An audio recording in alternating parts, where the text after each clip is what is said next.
Hello बच्चों, मैं RP Yadav आज का इस क्लास में आप लोग को स्कार्प वेलोसिटी के बारे में बताने वाले हैं। ठीक है, तो सबसे पहला चीज़, अलग अलग प्लैनेट का स्कार्प वेलोसिटी अलग अलग होता है। जैसे कि हम लोग का अर्थ का अगर स्कार्प वेलोसिटी के बारे में अगर या स्कार्प स्पीड के बारे में अगर पूछा जाए तो क्या होगा।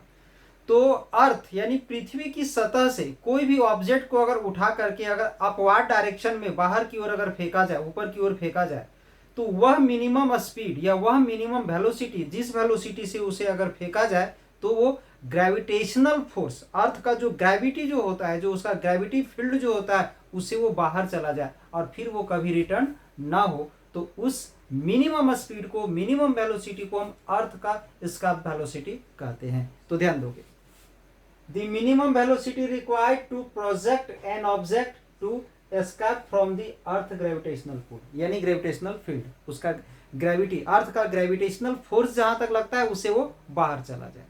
तो इतने मिनिमम वेलोसिटी से फेंकना है जिससे वो बाहर चला जाए, उस मिनिमम वेलोसिटी को हम लोग क्या बोलते हैं, तो स्कार्प वेलोसिटी कहते हैं। तो यहाँ पर ध्यान दोगे, इसका डेरिवेशन के लिए हम यहाँ पर एक अर्थ ड्रॉ करते हैं। ये है अर्थ, ठीक है।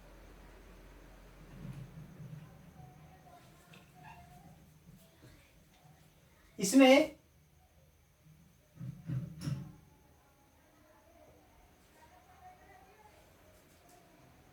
सपोज कि इससे कुछ ऊंचाई पर, इसका सरफेस से कुछ ऊंचाई पर यहां पर एक ऑब्जेक्ट है, ठीक है, और इसका जो डिस्टेंस है इसका सेंटर से,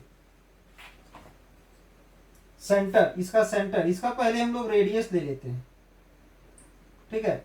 इसका रेडियस हम लोग ले लेते हैं, रेडियस ले लेते हैं इसका are,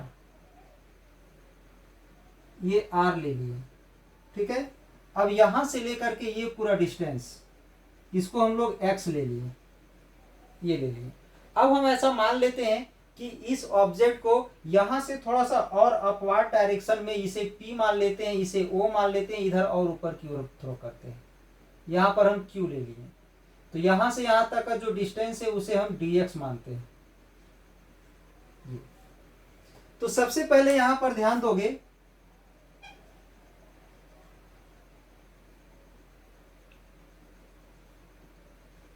late m equal to mass of earth, small m equal to mass of an object at a point p, यानी p पर एक ऑब्जेक्ट है जिसका मास हम m ले लिए, ठीक है। अब ध्यान दोगे,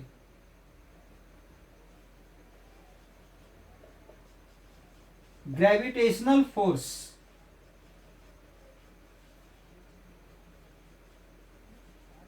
ऑन दी ऑब्जेक्ट, ऑब्जेक्ट पर जो ग्रेविटेशनल फोर्स लगेगा, तो अगर आप लोग न्यूटन्स लॉ ऑफ ग्रेविटेशन पढ़े हो तो फॉर्मूला उसका था g into m1 into m2 by R square, ये था फॉर्मूला, ठीक है।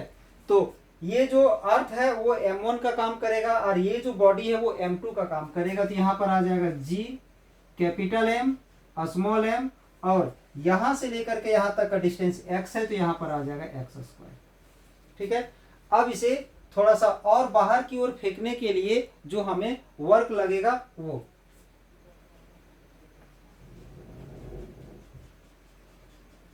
Small amount of work done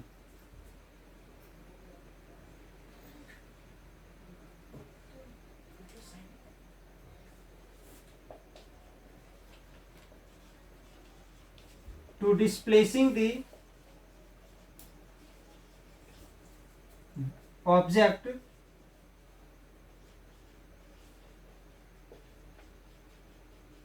from P to Q, object को P से Q तक, a small amount of work done in displacing the object from P to Q।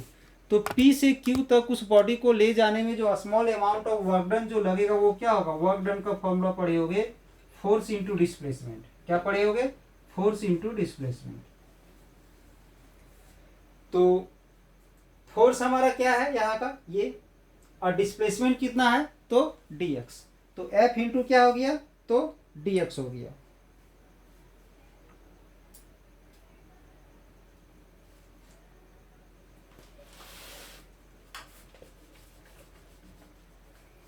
अब यहाँ पर ये जो एफ है, एफ का ये जो वैल्यू है इसको हम लोग यहाँ पुट कर देंगे।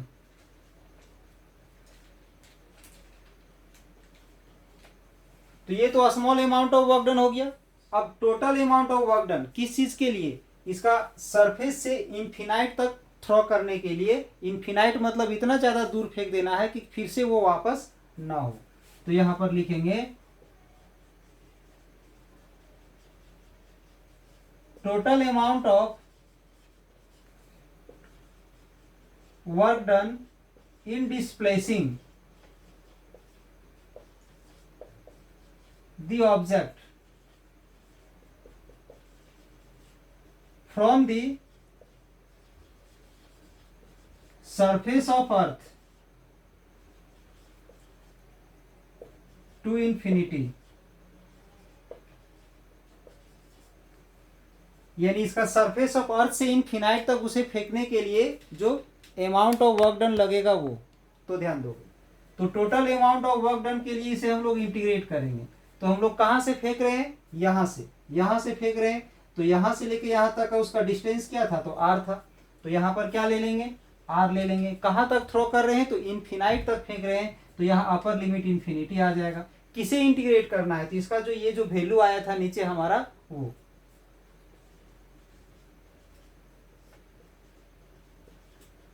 इसे इंटीग्रेट करोगे।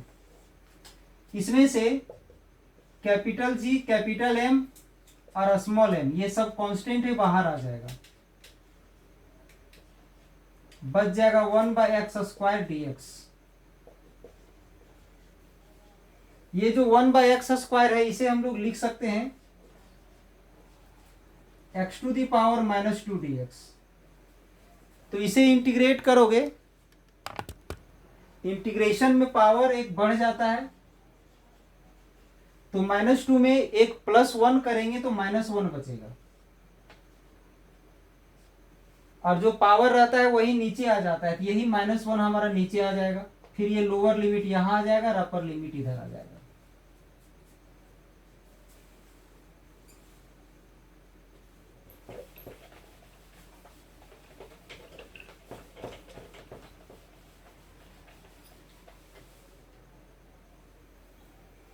अब ये जो माइनस है उसको हम लोग बाहर ले लेंगे।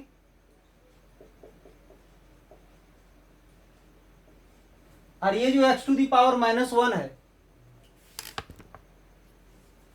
x⁻⁻1 है उसे 1/x लिख सकते हैं।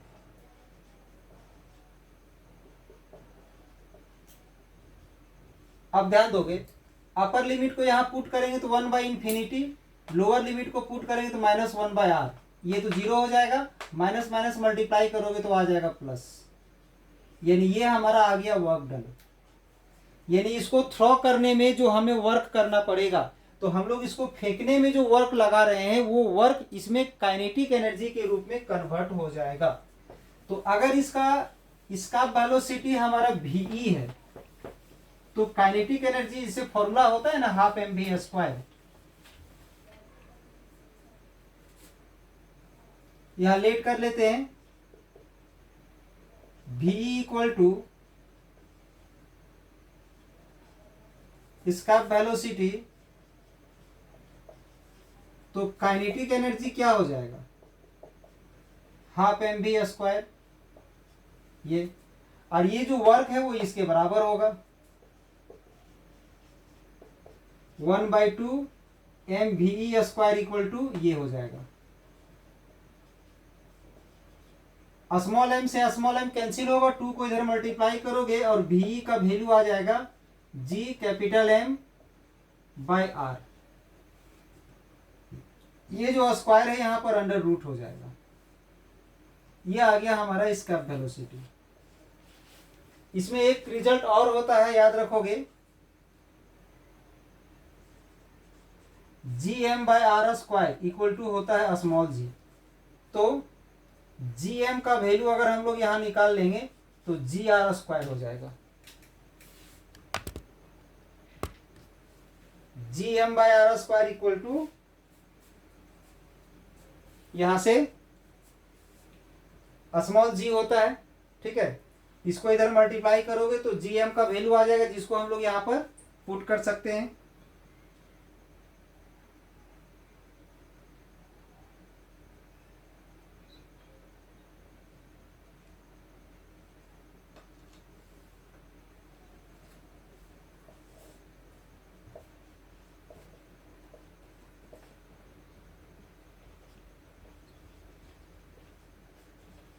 आर से आर कैंसिल हो जाएगा, ये आ गया।